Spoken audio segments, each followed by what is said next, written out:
নমস্কাৰ শিক্ষাৰ্থীসকল মই প্ৰাঞ্জল বৰ্মন আৰু তোমালোক আটাইকে ইকক্সালৈ স্বাগতম ছাত্ৰ-ছাত্ৰীসকল আজি আমি উপস্থিত হৈছোহি এই পঞ্চম অধ্যায়ৰ পঞ্চমটি অংশত আৰু আজি আমি শিকিবলৈ গৈ আছো অখণ্ড সংখ্যাৰ বিয়োগৰ বিষয়ে লগতে আজি আমি অনুশীলনীৰ প্ৰশ্ন কিছুমান কৰিবলৈ চেষ্টা কৰিম আহা তেন্তে ছাত্ৰ-ছাত্ৰীসকল ইয়াত অখণ্ড সংখ্যাৰ আমি বিয়োগ কেনেকৈ কৰিম চোৱাচোন ৰুলটো কি দিয়া আছে আমাৰ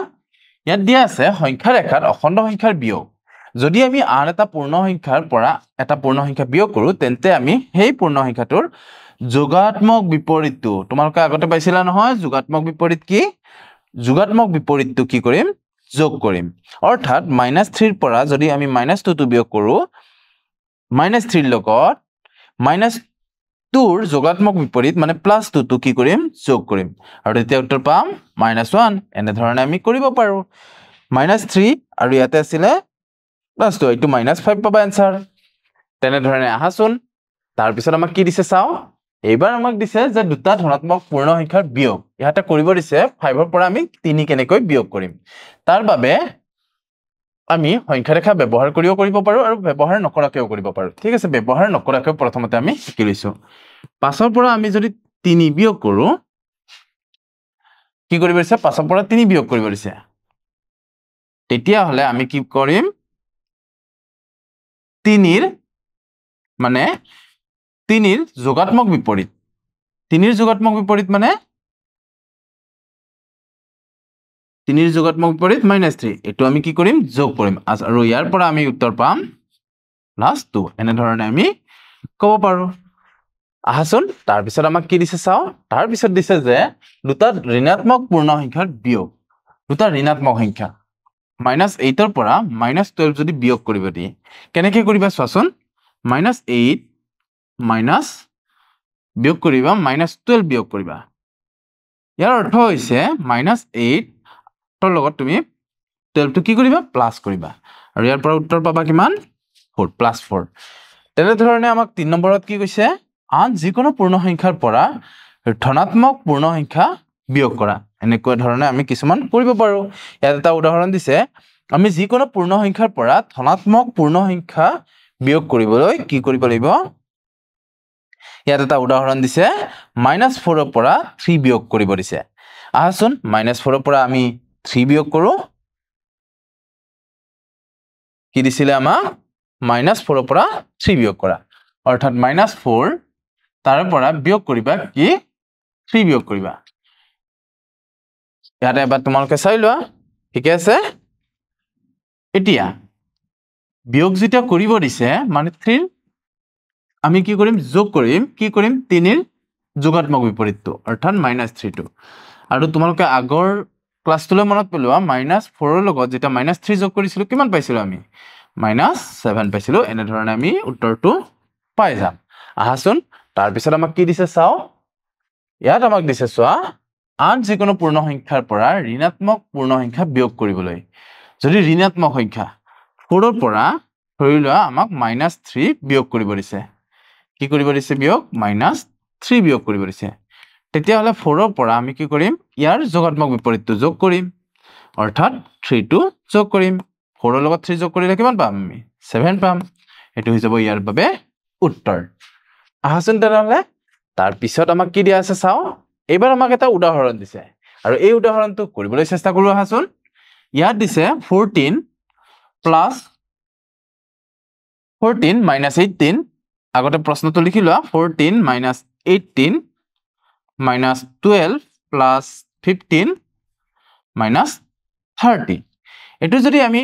কৰিব লাগে প্ৰথমতে ধনাত্মক সংখ্যা আছে ইয়াতে 14 আৰু 15 তো প্ৰথমতে আমি ধনাত্মক সংখ্যা কিটা লিখি লৈছো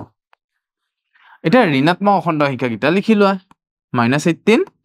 -12 আৰু -30 প্ৰথমতে ধনাত্মক অখণ্ড সংখ্যা কিটা এইকিটা যোগ কৰা যোগ কৰিলে কিমান পাবা 29 পাবা আৰু এতিয়া ঋণাত্মক অখণ্ড সংখ্যা কিটাৰ পৰা এই তিনিওটাৰ পৰা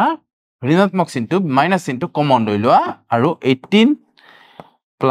12 + 30 বুলি লিখা লিখিলে এতিয়া কি পাম আমি 29 মাইনাস এইখিনি যদি আমি যোগ কৰো 18 আৰু 12 মিলি কিনে কিমান হ'ব 30 হ'ব 30 30 60 হৈ যাব এতিয়া মন কৰা 29 পৰা তুমি কি বিয়োগ কৰিব লাগে 60 বিয়োগ কৰিব লাগে এনে ক্ষেত্ৰত তুমি ডাঙৰ সংখ্যাটোৰ পৰা সৰু সংখ্যাটো বিয়োগ কৰি দিবা যেহেতু দুইটা সংখ্যাতে বেলেগ বেলেগ চিন আছে এটো বিয়োগ কৰিলে কিমান পাবা আৰু 31 পাবা নহয় নে 10 9 গল 1 আৰু 5 2 গল 3 এটা খালি উত্তৰটো এটোৱে হ'ব কিন্তু আমি কি লিখিম ডাঙৰ সংখ্যাটোৰ আগত যেহেতু মাইনাস চিন আছে ঋণাত্মক চিন আছে গতিকে আমি লিখিম -31 বুলি এটো হৈ যাব আমাৰ এই ক্ষেত্ৰত উত্তৰ বুজিছা নিশ্চয়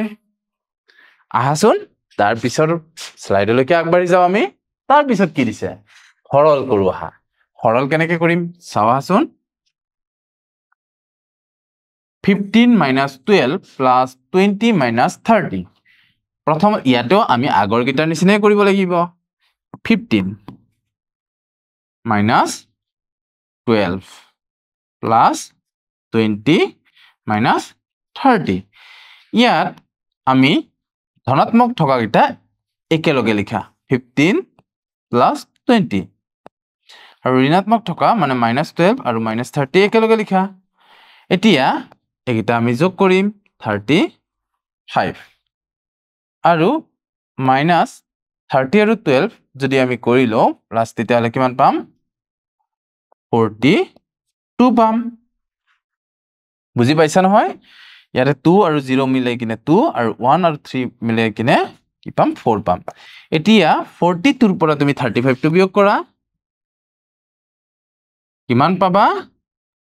7 পাবা খালি ডাঙৰ সংখ্যাটোৰ আগত চিন ঋণাত্মক থাকাৰ কাৰণে ইয়াৰ উত্তৰ হৈ যাব -7 বুজি পাইছা নিশ্চয়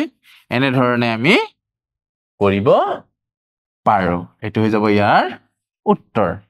আহাচোন তেনেহলে ছাত্ৰ ছাত্ৰীসকল তাৰ পিছত আমাক কি দিয়া আছে চাও তাৰ পিছত প্ৰশ্নটো দিছে অন্য এটা সৰল কৰা য'ত 20 - 11 + -12 + 11 - 13 - 30 আছে ইয়াতে যোগ থকা গিটা একেলগ কৰি লোৱা 20 + 11 আৰু বাকি কি আছে ঋণাত্মক থকা -12 -13 -30 এটা ইয়াত তুমি ধনাত্মক সংখ্যা গিটা যোগ কৰা প্ৰথমতে 20 আৰু 11 যদি প্লাস কৰা তেতিয়া পাবা তুমি 31 আৰু বাকি গিটাৰ পৰা যদি তুমি এটো কমন লোৱা 12 + 13 + 30 এতিয়া কিমান পাবা উত্তৰ 31 মাইনাস এখানে প্লাস কৰিলে 2 + 3 + 0 5 1 + 1 2 2 + 3 5 নাপাবানে চোৱাচোন এবাৰ তোমালোকেও তিনটা ঋণাত্মক চিন আছিল আৰু এনেকৈ আমি লিখিব পাৰো এটা 55 ৰ পৰা তুমি 31 টো বিয়োগ কৰা বিয়োগ কৰিলে 5 ৰ পৰা 1 গল 4 আৰু 5 ৰ 3 গলে 2 কিমান পালো 24 কিন্তু ডাঙৰ সংখ্যাটোৰ আগত কি চিন আছে ঋণাত্মক গতিকে আমি ইয়াতে দিম ঋণাত্মক চিনটো নিশ্চয় বুজি পাইছা এনে ধৰণে আমি ইয়াৰ উত্তৰবোৰ কৰিব পাৰো তাৰ পিছত আমাক কি দিছে উদাহৰণত চাও দুটা অখণ্ড সংখ্যাৰ যোগফল কৈছে আমাক -550 -550 বুলি কৈছে ইয়াৰে এটা কৈছে আমাক -270 আৰু তেন্তে আনটো অখণ্ড সংখ্যা আমাক সুধিছে আনটো অখণ্ড সংখ্যা সুধিছে কেনেকৈ কৰিম দিয়া আছে অখণ্ড সংখ্যা দুটাৰ যোগফল দিয়া আছে অখণ্ড সংখ্যা দুটাৰ যোগফল অখণ্ড সংখ্যা দুটাৰ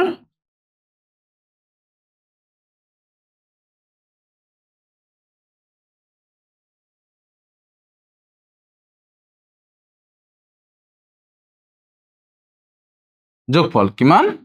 -550 আছিল দিয়া আছে অখণ্ড সংখ্যা দুটাৰ যোগফল -550 ইয়াৰে এটা সংখ্যা কিমান দিয়া আছে -270 এটাকে আনটো হ'ব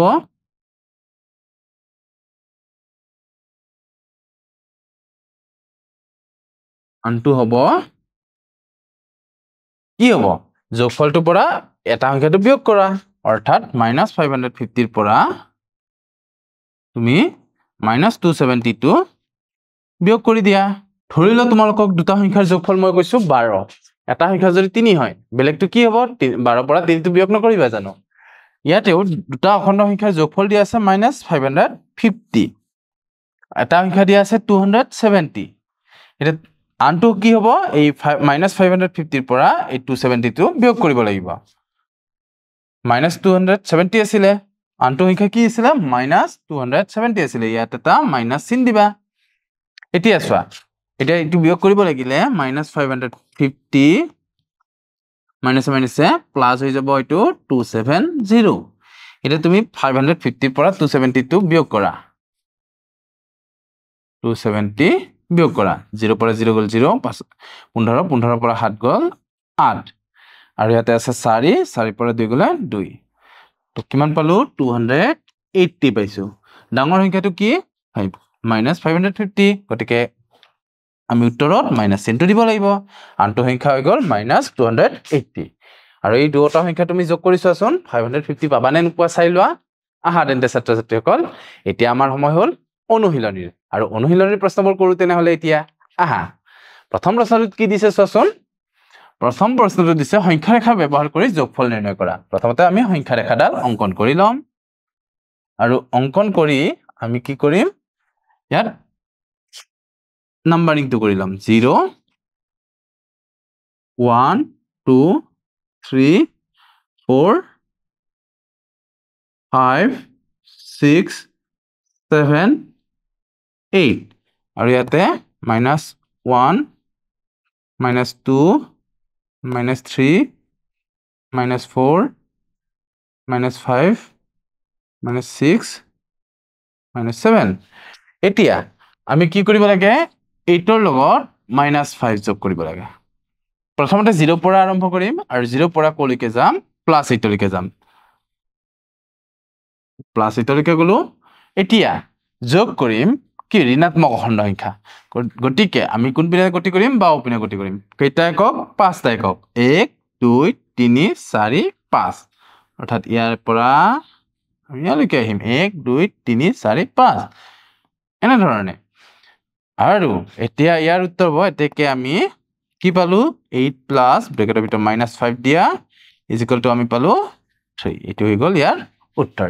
এসব বুজি পাইছা ছাত্ৰ ছাত্ৰীসকল তেনে সহজে আমি কৰিব পাৰো আহাচোন তাৰ পিছত আমাক কি দিছে চাও 7 ৰ লগত যোগ কৰিব দিছে এবাৰ -3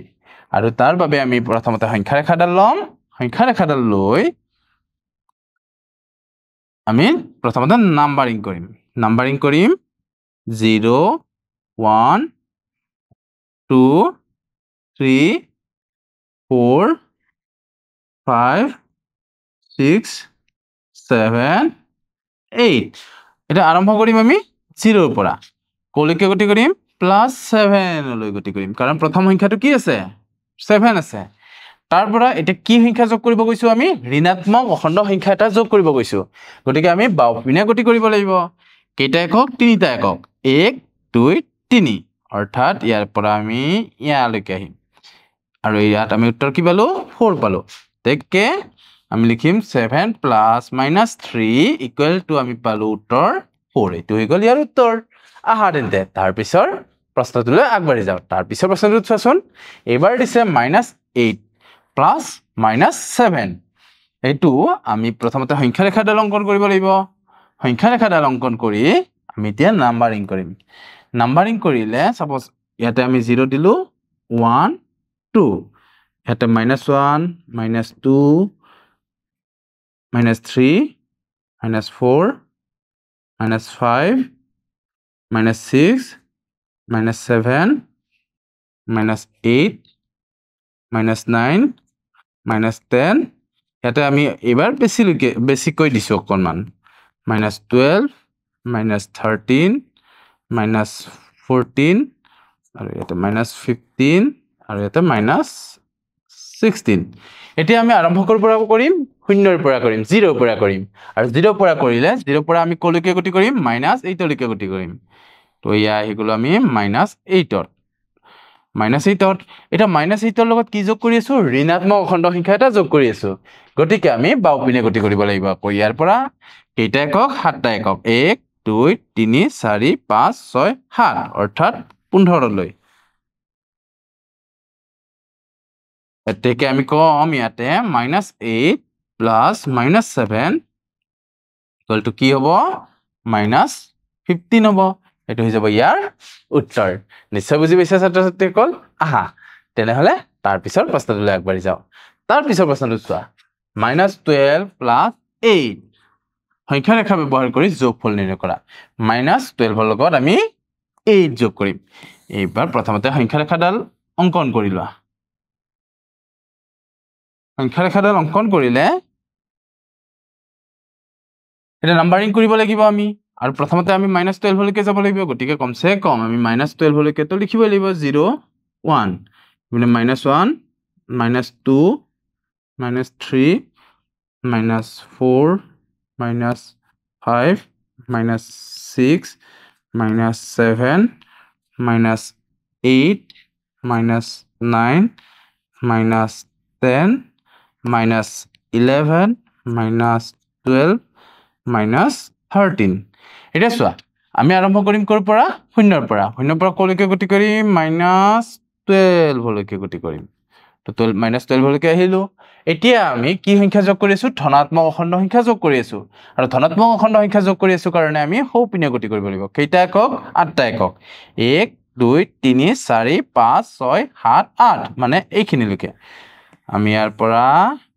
ইয়ালৈকে আহিলো আর উত্তর কি পালো -4 এতেকে আমি লিখিম -12 প্লাস 8 ইজ ইকুয়াল টু আমি পালো -4 এটো হৈ গল ইয়াৰ উত্তৰ বুজি পাইছা আহা তেন্তে তাৰ পিছৰ প্ৰশ্নটোলৈ আগবাঢ়ি যাও তাৰ পিছৰ প্ৰশ্নটো দিছে চোৱা -2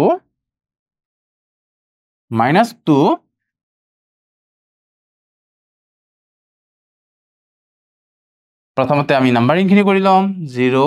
1 2 3 4 5 6 7 8 9 repeat -1 -2 -3 -4 -5 -6 -7 -2 প্ৰথমতে 0 পৰা আমি -2 লৈকে যাম তো -2 লৈকে গলো তাৰ পিছত যোগ কৰি আছো +5 মানে 5টা একক সৌপিনে 1 2 3 4 5 ইয়াৰ পৰা আমি ইয়ালৈকে আহিম 1 2 3 4 5 একক আহিলো আৰু তাৰ লগত যোগ কৰি আছো ঋণাত্মক অখণ্ড সংখ্যা -3 তিনিটা একক 1 2 3 ইয়াৰ পৰা আকৌ আমি ইয়ালৈকে আহিম গতিকে -2 + 5 + -3 ইকুয়াল টু আমি কি পালো 0 পালো ফাইনাল আনসার এটো হৈ গল ইয়াৰ উত্তৰ আহা তেন্তে তাৰ পিছৰ প্ৰশ্নটোলৈ যাও তাৰ পিছৰ প্ৰশ্নটো দিছে ইয়াত -3 লগত কি কৈছে -3 লগত -4 আৰু -2 টো যোগ কৰিব দিছে 0 -1 -2 -3 -4 -5 -6 -7 -8 -9 -10 -11 এনেদৰে আমি লিখিলো 0 পৰা আৰম্ভ কৰিম 0 পৰা কলৈকে যাম আমি -3 লৈকে গতি কৰিম -3 তাৰ পিছত আৰু 4টা একক 1 2 3 4 -7 আৰু তাৰ পিছত আৰু দুটা অৰ্থাৎ আমি উত্তৰ পালো -9 এতেকে -3 প্লাস ব্ৰেকেটৰ ভিতৰত -4 প্লাস -2 ইকুয়াল টু কি হল -9 পালো বুজি পাইছা নিশ্চয় তেনেহলে ছাত্ৰ-ছাত্ৰীসকল আজি ভিডিওটি তেনেহলে ছাত্ৰ-ছাত্ৰীসকল এতিয়া সময় হল মূল্যায়নৰ আৰু আজিৰ মূল্যায়নত কি দিছে চোৱাচোন সংখ্যা ৰেখাত 3 আৰু -4 ৰ বিয়োগফল নিৰ্ণয় কৰা আৰু তাৰ বাবে আমি সংখ্যা ৰেখা এডাল অঙ্কন কৰিম সংখ্যা ৰেখাডাল অঙ্কন কৰি তাক নামকৰণ কৰিম 0 1 2 3 4 ইপিনে -1 -2 -3 -4 -5 -6 -7 এনেকে